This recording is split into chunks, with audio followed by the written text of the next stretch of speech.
I was diagnosed in 2005 with breast cancer that was driven by the hormone estrogen, which is the commonest form of breast cancer. I had very, very standard treatment. I had tamoxifen for a couple of years and then switched on to the new generation of anti-estrogen drugs. And after 5 years, I was having terrible pain, and went back to the doctors looking after me, and it turned out that my cancer had come back in my spine.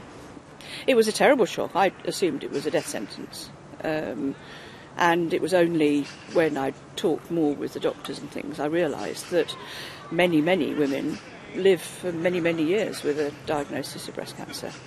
The first thing they did was to do an X-ray, which showed that I hadn't fractured any of my bones or anything, so there was nothing.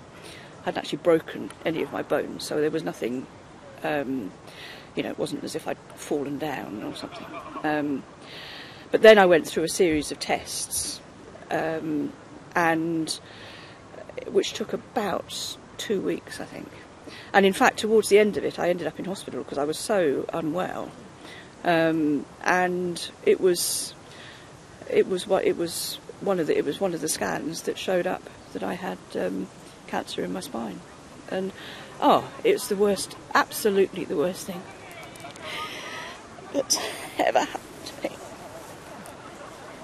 It must have been very frightening. It was terrifying, and I just thought,